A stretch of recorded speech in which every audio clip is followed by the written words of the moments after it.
Welcome to Pioneers in Payments, where payments experts share their insights. Now, here's our host, Donna Blum. Hello, everyone. Today I have the pleasure of welcoming back OB Rawls. Welcome, OB. Hey, Donna. How are you today? I'm doing great. Thank you so much for joining us again. Now, since the last time we spoke, which was in 2023, there's been some changes on your end. You're now with an organization called Wellesley Hills Financial. Did I say that correctly? You did say it correctly, and yeah, I think, Donna, that I'm a big failure at retirement. I tried. We talked about your retirement the last time. Yeah, it just didn't stick. So I got the opportunity almost a year ago to invest in Wellesley Hills, as a partner in the firm, and it's really been fun at my age to learn new tricks and new skills. So let me tell you a little bit about Wellesley Hills. We're a boutique investment bank headquartered in Boston. We have recently expanded with new offices in LA and in the UK/EU. We haven't announced that yet, but it'll probably be public by the time this interview hits the rounds. Wellesley is as I said, is a boutique investment bank, and we focus in three areas. What we know really well, which is payment transactions, helping people buy and sell their payment companies. We also focus in the fintech arena with companies that have some kind of enabling technology underlying their strength. And we're seeing still a lot of growth and creativity in the fintech world. And our third area of focus is still in fintech, and that's with companies that have some type of B2B software solution or some type of SaaS model, that enables their success underneath. So we are closing our first full software deal. That's a new opportunity for us. It's not in the fintech space, so we're branching out a little bit, trying different things. But the firm is growing significantly, and we've got a good pipeline, and very happy to be here and be involved. That's great. Well, exciting that you're sharing this big news on our podcast. Yeah. So, expansion into the UK, that's wonderful. Now, Obi, you have some experience in your history in the payments industry with mergers and acquisitions. I know we touched on that in our last podcast, but would you mind giving us just a quick overview of some of your experience in that area? No, certainly not at all. Um, for the viewers who don't know me, I grew up in the payment space working for Bank of America, and my last job there was to run the payments company. I left that role when we did a joint venture with First Data, and I became the managing director of that venture. And after a couple of years, I moved over to the UK with First Data and built the Lloyds Bank joint venture, Card Debt, which is still in place today. I came back to the States, spent 3 long and horrible years in healthcare, and finally got back into payments. Healthcare was fun. We did a lot of exciting things. My home is here, and that's what I really enjoy. And so came back to First Data when KKR took us private, stayed around 7 years. And then when we went public again, I left the firm and took over a troubled asset in New York, iPayment. And in iPayment, we spent a lot of time refinancing the company, working on new deals. It was a troubled asset that had good bones, had good people, had good products. And we were very fortunate to just be able to lead the turnaround. And we did so, and we eventually sold it to PaySafe for just under $1 billion. Yeah. And then I tried to retire. So Unsuccessfully, right? yeah. Well, It worked for about 3 months. Well, you've been successful in all of your other ventures, and so I would imagine eventually you may be successful at retirement, but not yet. Not yet, but we do take some time off, Donna. We just got back from Aruba, and we're headed to Malta and Italy later this year. So we figure out how to throw in a little bit of fun along with our work efforts along the way. That's great. So important to have a work-life balance, right? Really is. It's amazing. It's so hard to get out of balance, and if we don't stay in balance, things just don't work right. Right. So Well, and I think you've also learned to do what you love, right? So I think I've heard somebody say absolutely. or quote say that if you love what you do, you will never work a day of your life. So maybe you feel a little bit like that. I do feel like that. Every now and then we have a real work day, when we get faced with some of the challenges that are out there. But I really have enjoyed um, my time in payments. It's been good to me, and I hopefully I've been good to the whole payments arena myself. Well, So I think that you definitely have been. Your reputation precedes you. So I think it's also exciting the space that you're in today because you're really sort of helping to define and set the trajectory of the future of payments with the companies that you're partnering with and the mergers and acquisitions that you're working on. So exciting, uncharted territory, right? yeah, it is. We're in sort of an in between time right now in the payment space. Interest rates are high, so it's slowing down the type of deal activity that we'd like to see.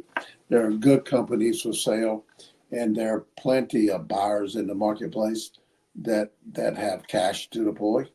But with interest rates being as high as they are, they can park their money until they see a deal they want to take advantage of. So they can earn interest, and the pressure to invest is not quite as high as it was maybe 3 years ago.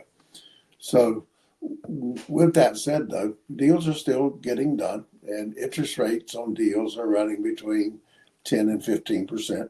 And usually, the smaller the deal is, the higher the rates, in the marketplace. I've seen two close in the last 6 months, and one closed at a cost of funds at 14% and one at 15%. And that's just a lot of burden, Donna, for these, new, highly leveraged businesses to take on. And they can be successful if the growth model's right and they have the right product line. What kinds of advice do you have for organizations that are looking to either expand operations or to eventually sell? What can they do now to get Well, ready? we deal with a lot of small companies, but they're not small. I mean, but they're run like family businesses, and the accounting practices aren't as good as they need to be. The ability to verify your income, to verify your expenses, is what you really have to focus on if you want to sell your businesses. So, you know, running a company on QuickBooks is fine, but it's discipline. It's like enter the same expenses in the same category every month. Build a verifiable and um, discoverable, set of books for people to look at. Um, Improving their security practices around the company, making sure that they're safe and they're sound, and then be willing to explain away what comes with quote unquote family owned businesses. There may be a car or two here. I even saw a tractor in one company, that's selling payment services. And so, those kind of personal expenses that sometimes they get run through businesses have to be understood and have to be extracted from the company. And so doing simple things like that to get prepared. If you're big enough, having audited financial statements. We've got one client that it'll take them a year to transition from unaudited statements to audited statements so that they can prove to the buyers everything that's on their books and in their income and expense statements are real. So with that, at Wellesley, one of the things we've done that was different from the past is we've started a consultancy practice inside the business. So we work with companies that have good products, have good revenue, but aren't prepared to do a transaction. So we help them prepare and help them move forward with the transaction, with the transition to creating a firm that's ready to sell. If a company is interested in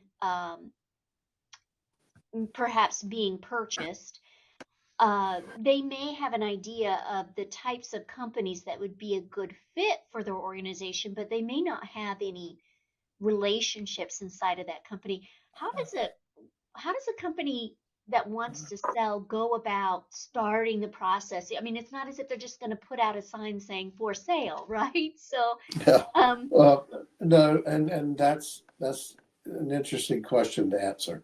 Um, Here at Wellesley, we're a fully licensed broker dealer. We have a securities company registered with the SEC and FINRA underneath Wellesley Hills Financial.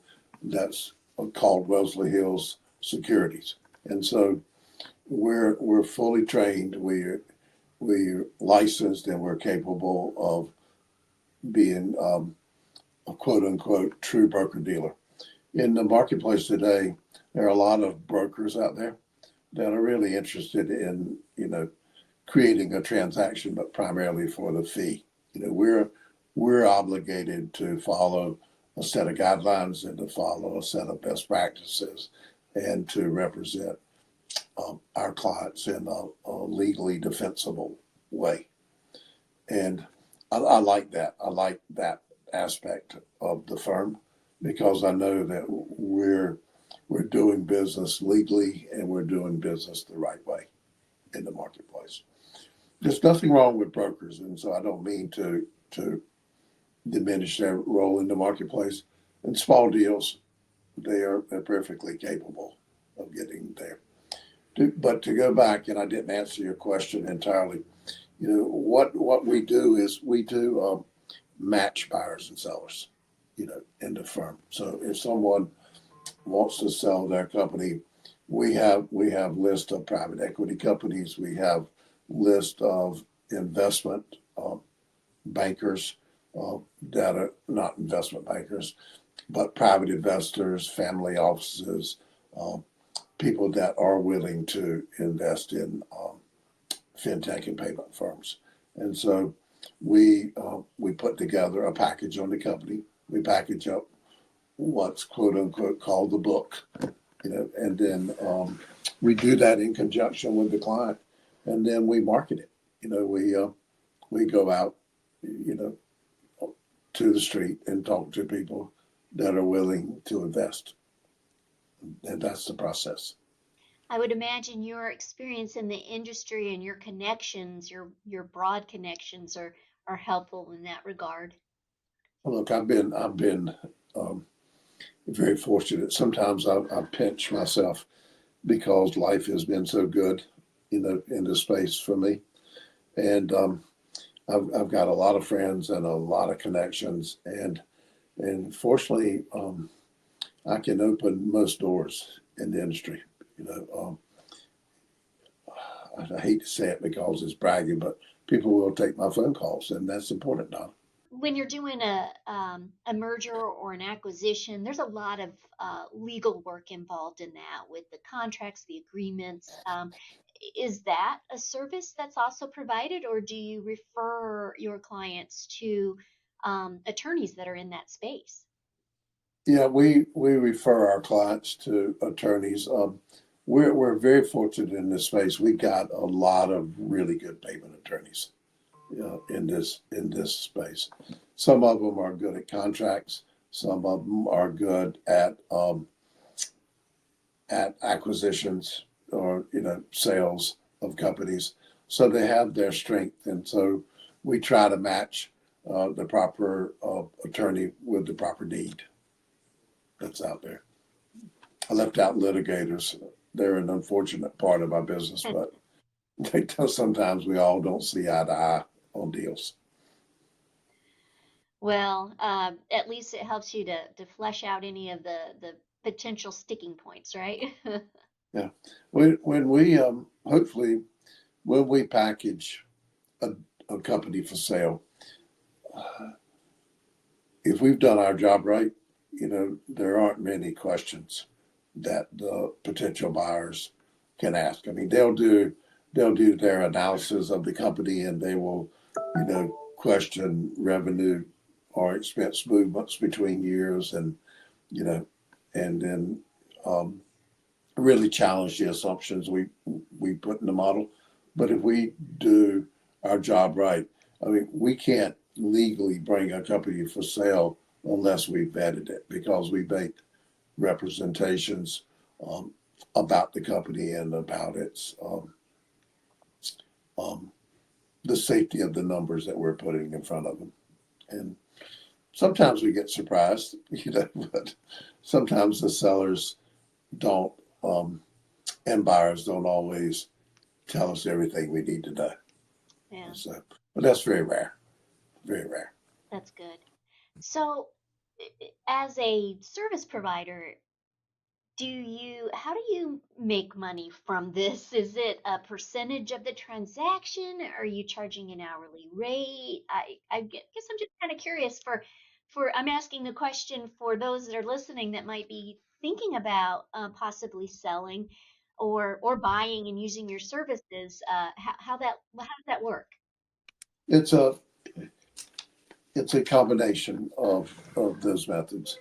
Usually, prepping a company for sale can be up to a 6-month process in getting the numbers verified. So we have a half dozen analysts in the companies and that's overhead to us. And they prepare the numbers. They run the forecast, and that's an expense that we like to recover from the seller upfront or over a monthly period of time, because the deals may not go through, and we've spent 6 months worth of work. So there's usually an upfront fee, and then on transactions, depending upon their size, the deal rates could run from 3% up to 10%, which would be our share. 10% is very rare. I would also imagine that you are working to get the best price for the companies that are being sold. So, We're obligated to do that, right. to help them get the best price. And so in this business, it's always, you never want one single buyer or one single prospect out there. It's just like anything that's competitive. You want a 2 or 3 dog race, so you can, if you get multiple parties interested in the company, and then the value rises because of the competitive interest. And people, in our buying habits, we want to pay a fair price. We don't want to pay an exorbitant price. But the market keeps that in check, right? There are values out there, and so it's pretty balanced. Every now and then you'll see a runaway deal, but not very often. Any thoughts about what we can expect to see in the future in the area of mergers and acquisitions? I know it's a little bit slower right now, but do you think that's a trend that's going to be continuing well into the future? Yeah, I think it is, and it's because of the need for scale in the marketplace, and the need to be competitive. So the bigger the players get, in the industry, the more then their margins may become because of competition. So they need to push more business through the engine and to get scale. And so we're seeing a lot of people in the industry now starting to roll up portfolios. They want to buy smaller businesses. There's a really interesting phenomena that's going about right now, and that's the creation of mini processors. And so there are a half dozen, Donna, in the market today being built where they're full front ends and back ends, just like TSYS, Global Payments, First Data, and everybody. But they're small and they're cloud based. They're very what I call fleet of feet. You know, they're nimble, they can operate. And so that's an interesting phenomena that is occurring. I don't know what its outcome will be, but I know that if the work is promised, then they will strip off probably verticals, strip off higher margined clients from the major global processors because they can give a better level of service at that scale. So I like that trend. I think it still is unproven, but the ones that I've seen are really, really good, and they're developed.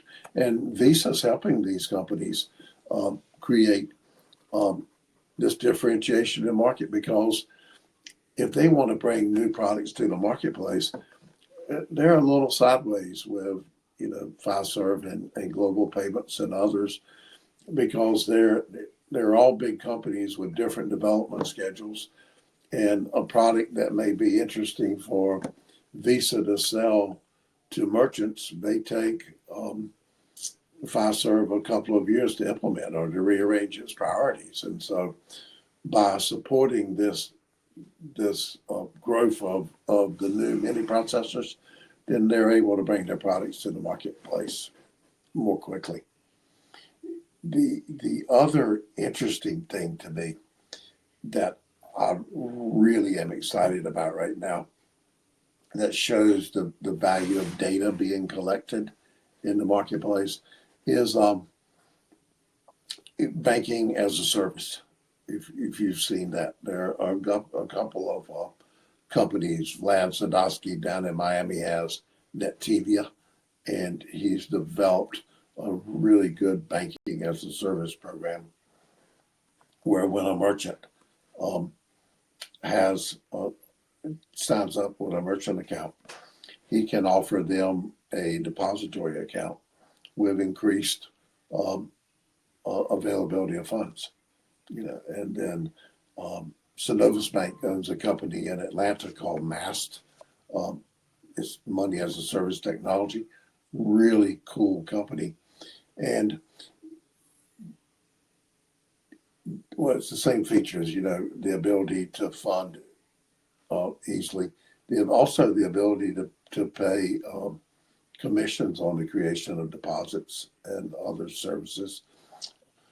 But the beauty of it is, if you're a merchant acquirer and you have the funding information, or the merchant uses the bank account that you've sold them, then you get access to all that data. So you see how the merchants spend their money, and then you can formulate other products and services to help them run their business. And so if they have loans, because you see the payments going out, and they're paying insurance payments, and you see the funds being dispersed on a monthly, quarterly, annual basis. And so with that opportunity, you get to package offers and other solutions to a merchant that in a way that really works. It's convenient for the merchant and convenient for the processor. We've watched a lot of people fail in building a model to deliver everything that a small business needs at one time. So you know, a small business needs insurance. They need a checking account. They need payroll. They need other things. But merchants are primarily small businesses are primarily situational buyers. They buy when they need something. So if you can build a patient seller where you have the ability to offer opportunities or to build a marketplace where they can come as you're as a trusted provider of services and buy other things they need to do on their schedule, then I think it's one of the best ideas that I've seen in the marketplace today. Yeah. So the gathering of data and the analysis of that data and then provisioning other products and services is going to be, I think, one of the big trends this year and the next few years going forward.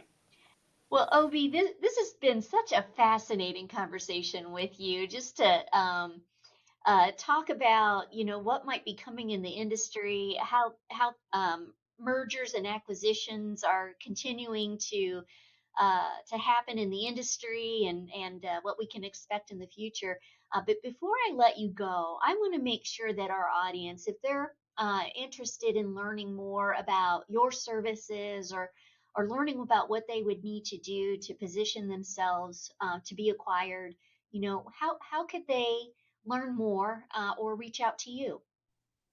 So the easiest way, Donna, is my email address, which is ob.rawls, and that's RAWLS, at wellesleyhillsfinancial.com. And I'm happy to answer any emails I get. And in our business, we spend a lot of time chatting with people to help them be prepared. We're not completely coin operated. So, I personally like to help people. And so if there's advice I can give or information that I can point them to, I'm very happy to help. And Obi, I just want to thank you again for joining us on the podcast. I wish you all the best in this new endeavor, and have a wonderful day. Thanks everybody for watching. Thanks, Donna. See you later. Bye-bye. Bye.